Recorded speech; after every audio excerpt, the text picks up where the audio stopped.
Damos comienzo a un nuevo programa, Servidores de Dios. Quien te habla es Manuel Cornejo. Estaré compartiendo la palabra de Dios y lo haré de una manera expositiva, versículo a versículo. Y en esta ocasión será en el Evangelio de Marcos, capítulo 3 y versículo 17, donde dice: a Jacobo, hijo de Zebedeo, y a Juan, hermano de Jacobo, a quienes apellidó Boanerges, esto es, hijos del trueno. Note que en segundo lugar aparece aquí Jacobo, de quien Marcos dice que es el hijo de Zebedeo, y tenía por nombre el que fue uno de los patriarcas de Israel, segundo de los hijos de Isaac. En hebreo significa suplantador. Hace mención de su padre para distinguirlo de otro con el mismo nombre, ya que la madre de Jacobo y de Juan, su hermano, era Salomé, como se apreciará más adelante por ese nombre como la tercera de las mujeres que fueron a la tumba de Jesús, que estuvieron cerca de la cruz. Marcos capítulo 16 y versículo 1 dice: cuando pasó el día de reposo, María Magdalena, María, la madre de Jacobo, y Salomé compraron especies aromáticas para ir a ungirle. Mientras que por Mateo sabemos que se llamaba también María, como indica Mateo capítulo 27 versículo 56, donde dice: entre las cuales estaba María Magdalena, María la madre de Jacobo y de José, y la madre de los hijos de Zebedeo.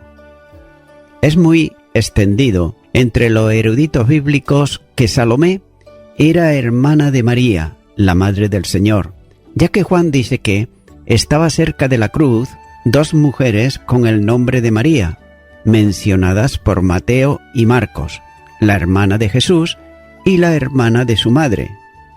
Juan, capítulo 19 y versículo 25 dice: estaban junto a la cruz de Jesús su madre y la hermana de su madre, María, mujer de Cleofas, y María Magdalena.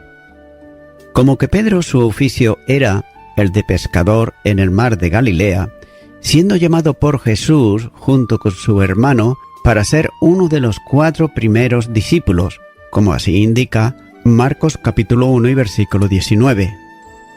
Jacobo, con su hermano y Pedro, formaban parte del llamado círculo íntimo del Señor Jesús. Y estos tres estuvieron presentes en momentos en que el resto de los 12 no les fue permitido, como ocurrió, por ejemplo, en la resurrección de la hija de Jairo, en Marcos capítulo 5 y versículo 37.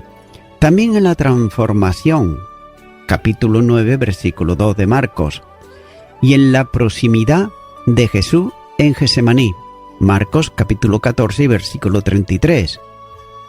Y sigue en tercer lugar, ahora, el nombre de Juan, hermano de Jacobo.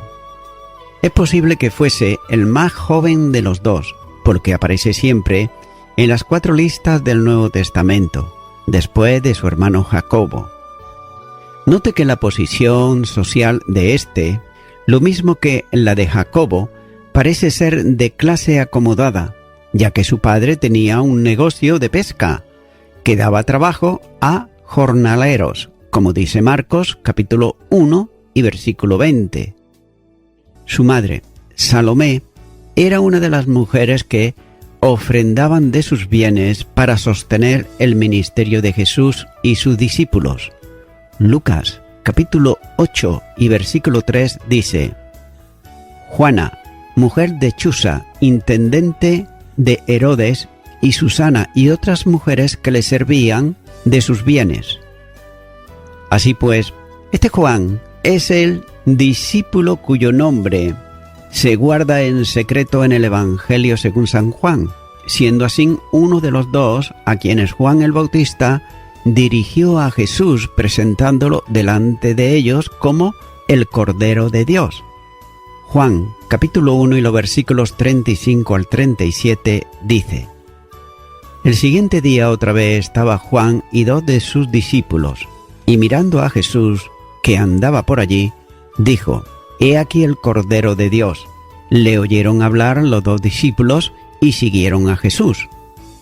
Posiblemente el carácter de Juan, como el de su hermano, era impulsivo, con un celo apasionado y hasta indisciplinado y mal orientado, ya que como su hermano era ambicioso buscando el apoyo de su madre para que Jesús le asignara lugares de honor en su reino. Note lo que dice Marcos, capítulo 10 y versículo 37, dice: «Ellos le dijeron: concédenos que en tu gloria nos sentemos el uno a tu derecha y el otro a tu izquierda». Sin embargo, según el Evangelio de Lucas, fue uno de los discípulos enviados por Jesús para hacer los preparativos necesarios para la última cena. Lucas, capítulo 22 y versículo 8 dice: «Y Jesús envió a Pedro y a Juan, diciendo: Id, preparadnos la Pascua para que la comamos». Note que es sorprendente que en el cuarto evangelio no aparezca el nombre de Juan, salvo una única mención a los hijos de Zebedeo, en Juan capítulo 21 y versículo 2, donde dice: «Estaban juntos Simón Pedro, Tomás, llamado el Didimo, Natanael, el de Caná de Galilea, los hijos de Zebedeo y otros 2 de sus discípulos». Si bien no cabe duda de que aquel que se califica como el discípulo a quien ama Jesús era el autor del Evangelio, esto es, Juan. Con ocasión de la última cena, Juan estaba sentado a la izquierda de Jesús, por lo que su cabeza coincidía a la altura del pecho del Señor, en el círculo que se iniciaba con Jesús y concluía con Juan. Y también, durante la crucifixión, recibió el encargo de cuidar de María, la madre del Señor. Juan, capítulo 19, los versículos 26 y 27 dice: «Cuando vio Jesús a su madre y al discípulo a quien él amaba, que estaba presente, dijo a su madre: Mujer, he ahí tu hijo. Después dijo al discípulo: He ahí tu madre. Y desde aquella hora el discípulo la recibió en su casa». Y también Juan fue quien corrió con Pedro a la tumba cuando recibieron la noticia de la resurrección anunciada por las mujeres que habían ido a visitar la tumba con los ungüentos aromáticos. Y el primero que comprendió el significado de los lienzos vacíos y el sudario puesto aparte. Note lo que dice Juan, capítulo 20 y versículo 2. Entonces corrió y fue Simón Pedro y al otro discípulo, aquel al que amaba Jesús, y le dijo: Se han llevado del sepulcro al Señor y no sabemos dónde le han puesto. Y el versículo 8 dice: Entonces entró también el otro discípulo que había venido primero al sepulcro y vio y creyó. Por tanto, Juan era uno de los discípulos que estaban en el mar de Galilea cuando Jesús se le manifestó después de haber resucitado. Juan, capítulo 21 y los versículos 1 y 2 dice: Después de esto, Jesús se manifestó otra vez a sus discípulos junto al mar de Tiberia, y se manifestó de esta manera. Estaban juntos Simón Pedro, Tomás, llamado el Didimo, Natanael, el de Caná de Galilea, los hijos de Zebedeo y otros 2 de sus discípulos. En la historia de la iglesia primitiva, Juan junto con Pedro tuvieron que soportar todo el peso de las primeras persecuciones de los judíos contra los primeros cristianos, como así indica Hechos de los Apóstoles, capítulo 4, versículo 13, capítulo 5, versículo 33 y versículo 40. Y es posible que Juan haya estado durante algunos años en la iglesia de Jerusalén. Fue también uno de los enviados juntos con Pedro a Samaria por la iglesia en Jerusalén como consecuencia de los convertidos allí, por el ministerio de Felipe, orando e imponiendo las manos a los que habían creído para que recibiesen el Espíritu Santo, como señala Hechos de los Apóstoles, capítulo 8 y los versículos 12 al 17. La iglesia primitiva tenía a Juan como una de sus columnas, junto también con Santiago y Pedro. Gálatas capítulo 2 y versículo 9 dice: «Y reconociendo la gracia que me había sido dada, Jacobo, Cefas y Juan, que eran considerados como columnas, nos dieron a mí y a Bernabé la diestra en señal de compañerismo, para que nosotros fuésemos a los gentiles y ellos a la circuncisión». Por otro lado, datos históricos de su ministerio después de su presencia en Jerusalén no aparecen en los relatos bíblicos, si bien se sabe que estuvo desterrado en Pasmo, enviado allí probablemente desde Éfeso a causa del testimonio de su ministerio. Apocalipsis capítulo 1 y versículo 9 dice: «Yo, Juan, vuestro hermano y copartícipe vuestro en la tribulación, en el reino y en la paciencia de Jesucristo, estaba en la isla llamada Pasmo por causa de la palabra de Dios y el testimonio de Jesucristo». Así pues, no se sabe nada de su muerte, aunque hay una tradición recogida por Pelicrates, obispo de Éfeso, que afirma que durmió en el Señor en esa ciudad. Y Jerónimo añade que estuvo en la ciudad hasta que no podía valerse por sí mismo para trasladarse a las reuniones de la iglesia, de modo que tenía que ser llevado por otros, mientras el apóstol repetía continuamente: «Hijitos, amaos los unos a los otros». Debido con toda probabilidad al carácter de ambos hermanos, el Señor le dio el calificativo de Boanerges, es decir, hijos del trueno. Ahora bien, no es posible determinar bíblicamente la causa de este sobrenombre, aunque tal vez sea consecuencia de su carácter impulsivo y en ocasiones casi violento, como ocurrió cuando ambos, Jacobo y Juan, sugirieron a Jesús que enviase fuego del cielo para consumir la ciudad de los samaritanos, que no lo había recibido cuando iban con el Señor hacia Jerusalén. Lucas, capítulo 9, versículo 54 dice: «Viendo esto sus discípulos, Jacobo y Juan, dijeron: Señor, ¿quieres que mandemos que descienda fuego del cielo como hizo Elías y los consuma?». Sin embargo, Juan sería el autor de 5 escritos del Nuevo Testamento y Santiago, su hermano, el primer mártir entre los apóstoles.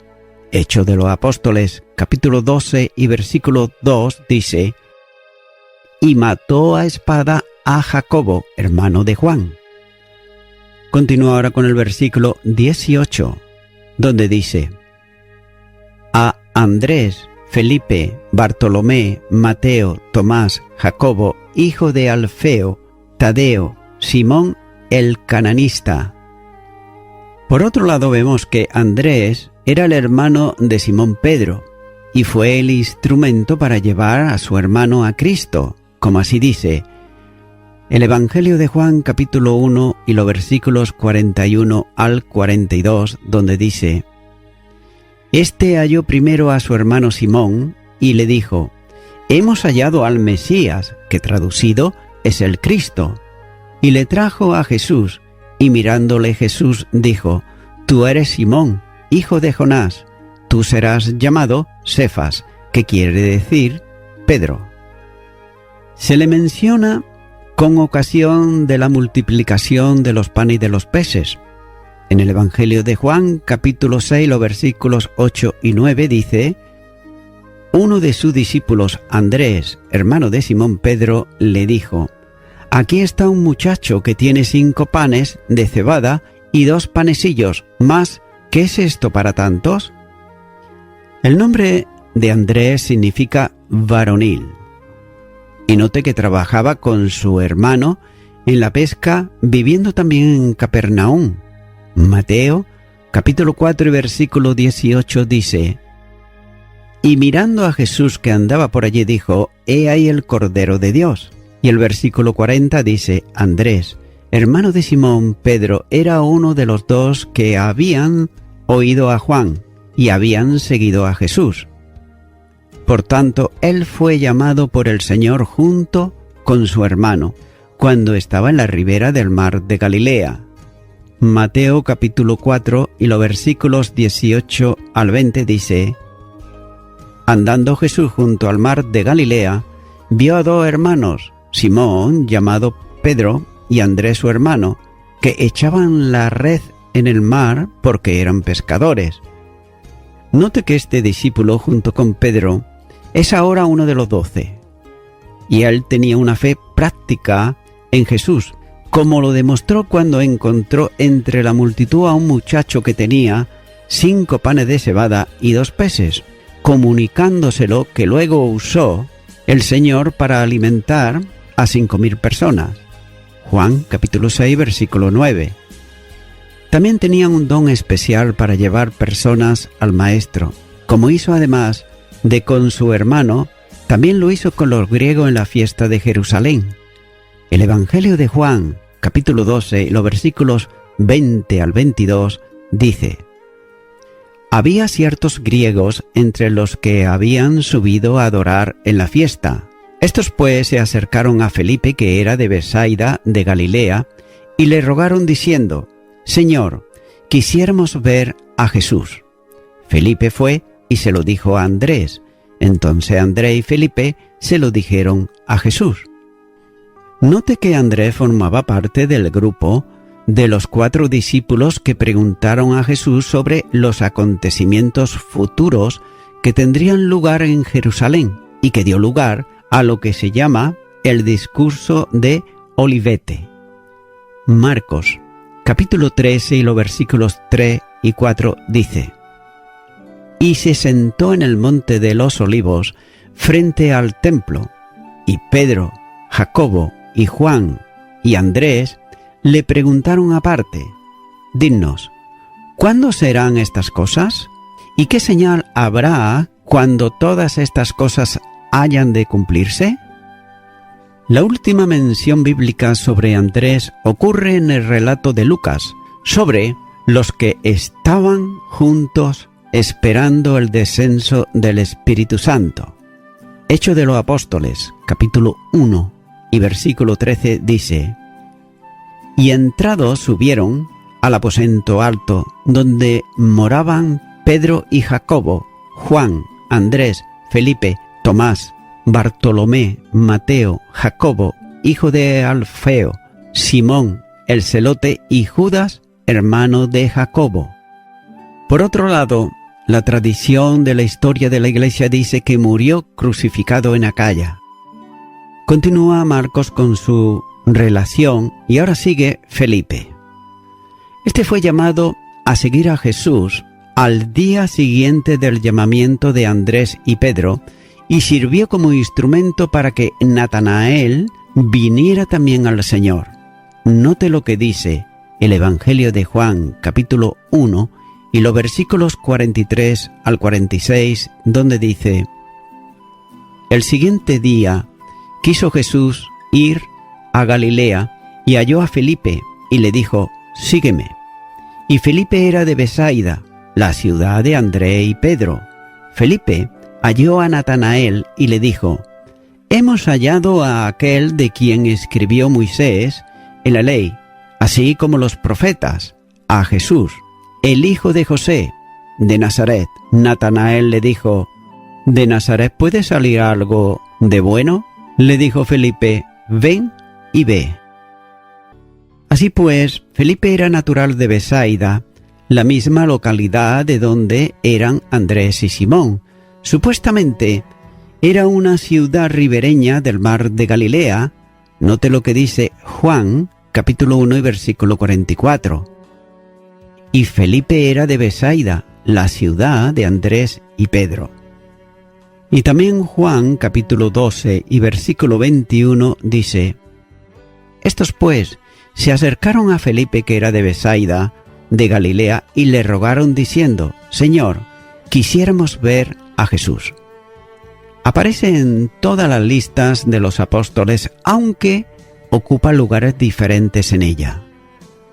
Y también note que no hay casi detalles de su vida y ministerio, salvo contadas referencias en los evangelios, como no saber qué sugerir a Jesús para alimentar a la multitud que se había congregado con él en un lugar del desierto. Juan, capítulo 6, versículo 5 dice: Cuando alzó Jesús los ojos y vio que había venido a él gran multitud, dijo a Felipe: ¿De dónde compraremos pan para que coman estos? También se hace mención de él como uno de los que se acercó a Jesús para comunicarle el interés que los griegos tenían en verle.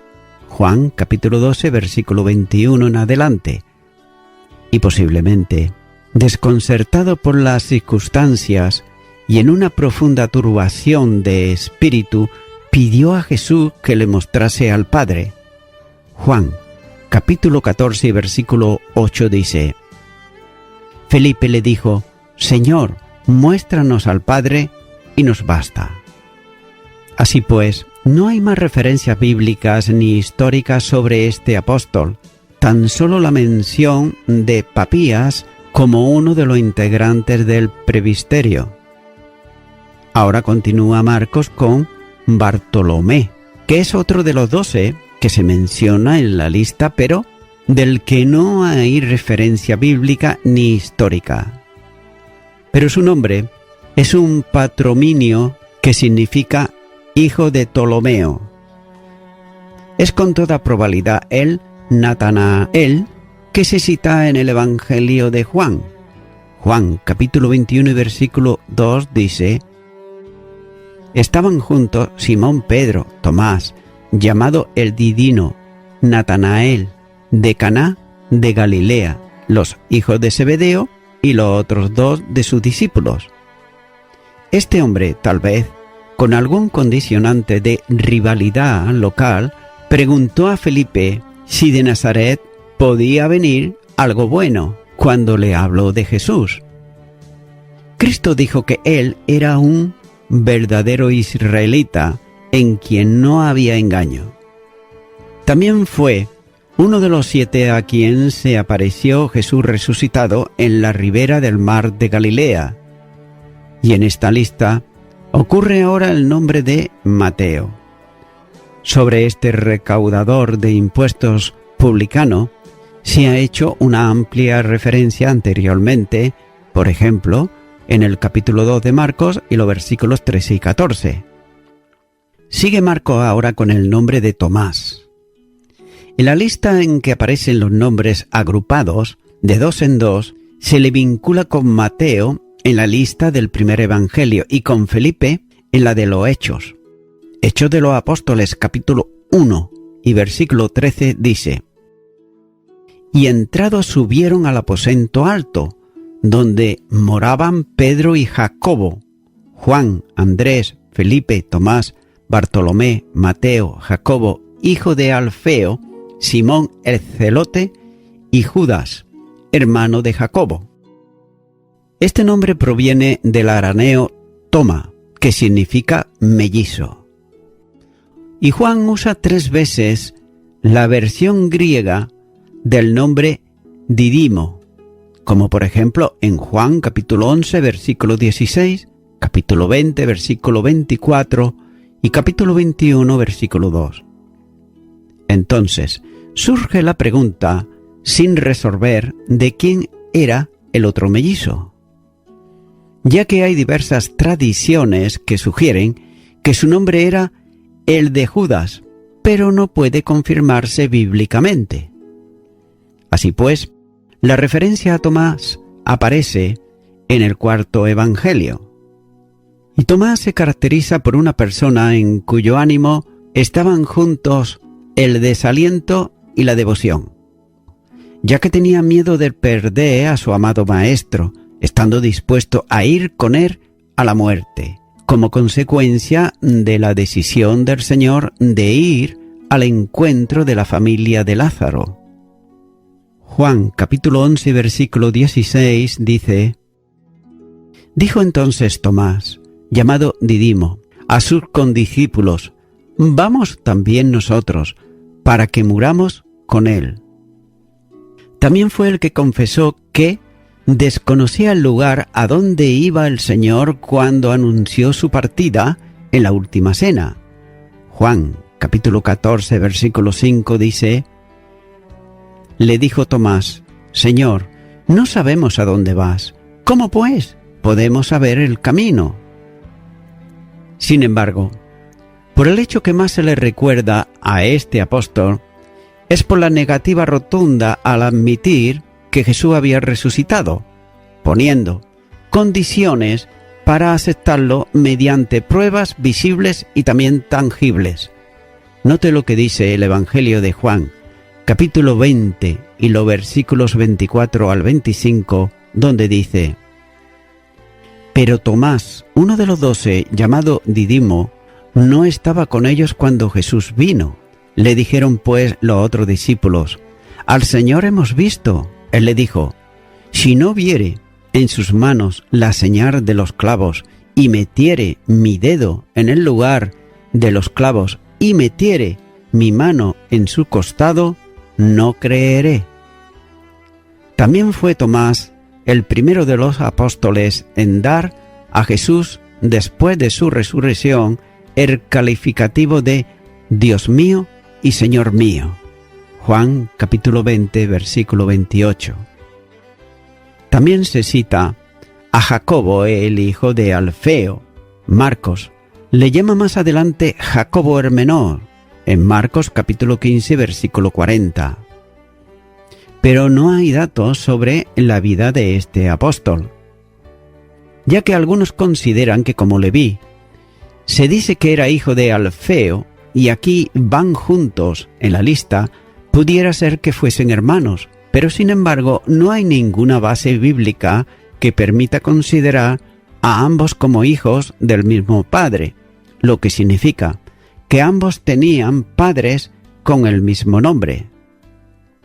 Y el calificativo que Marcos le asigna como el menor, es difícil de precisar la razón que tenía para llamarle de este modo, ya que pudiera ser que se le considerase como el más joven de los dos, o más probablemente el más pequeño, esto es, el más bajo de estatura.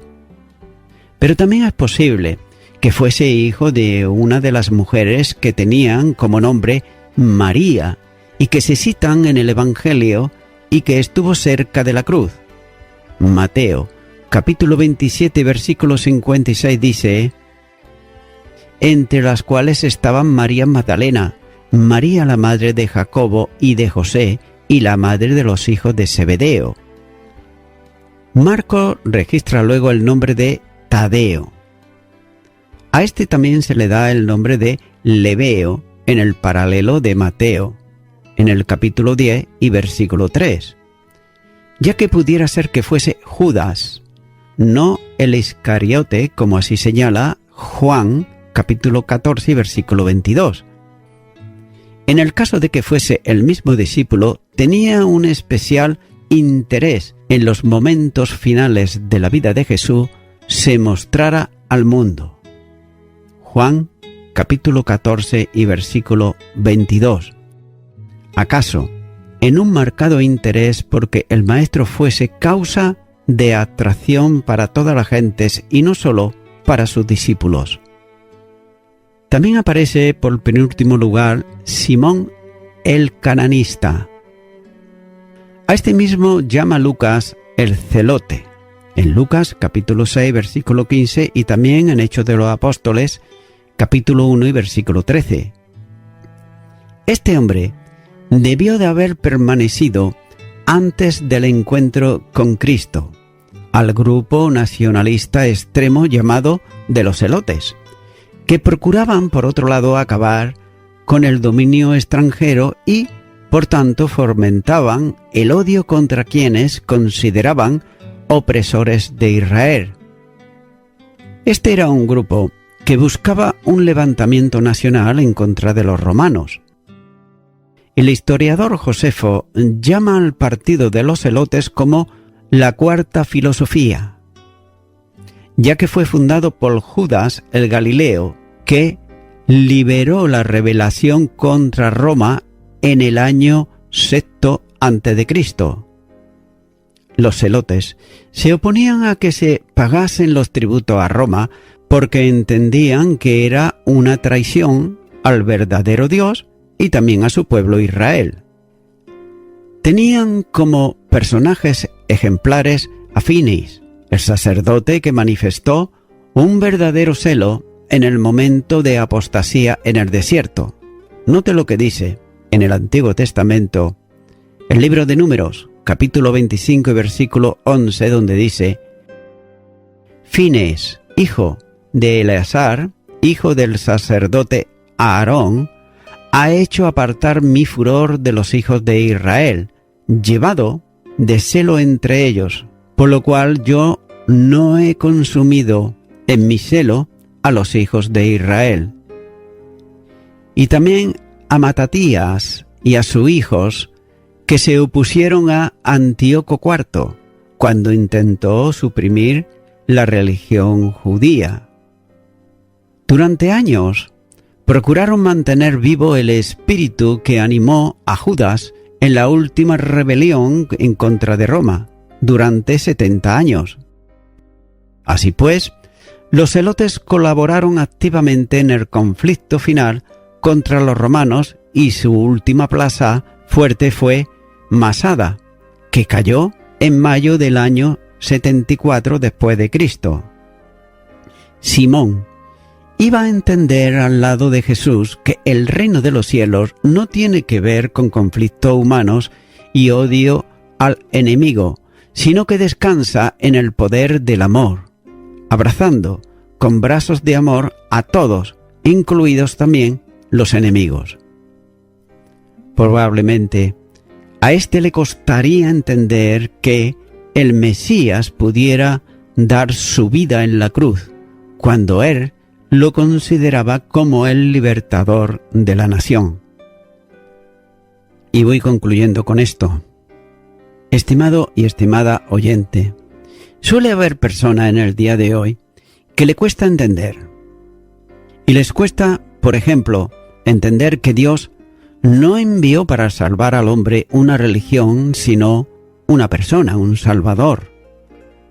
También les cuesta entender que Jesucristo dio su vida en la cruz del Calvario a favor del pecador arrepentido. E incluso les cuesta entender que Jesucristo resucitó de entre los muertos. Y también muchos que dicen, sin embargo, ser cristianos, les cuesta entender que hay un solo Dios y un solo mediador entre Dios y los hombres, Jesucristo, hombre. Amigo y amiga oyente, si tú entiendes esto, también entenderás que debes recibir al Salvador Jesucristo en tu vida. Por eso yo te animo ahora a que tú puedas orar conmigo una oración de fe para recibirle en tu corazón. Ora conmigo allá donde estás y repite: Señor Jesús, entiendo que tú eres el Salvador del mundo. Entiendo que tú dites tu vida en la cruz del Calvario por mis delitos y por mis pecados. Entiendo que tú has resucitado de entre los muertos y también entiendo que tú eres el único mediador entre Dios y los hombres, Jesucristo, hombre. En esta hora y en este momento yo te pido perdón por todos mis delitos y por todos mis pecados, y me arrepiento de ellos y te recibo como mi único y suficiente Salvador. Y quiero darte gracias en tu nombre. Amén.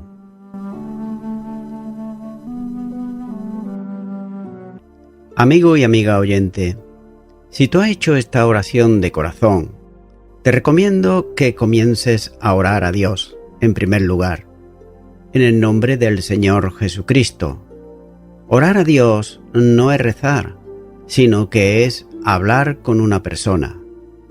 También te recomiendo que leas la palabra de Dios y lo hagas a diario. Comienza, por ejemplo, con el Nuevo Testamento.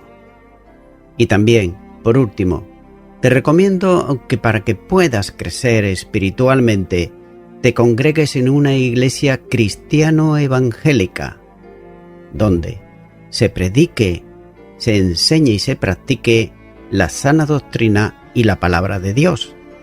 Congrégate ahí y con el tiempo podrás crecer espiritualmente y también servir al Señor Jesucristo. Que Dios te bendiga. Y a toda la audiencia, nuevamente ya me estoy despidiendo de todos ustedes y será hasta el próximo programa. Que Dios os bendiga a todos.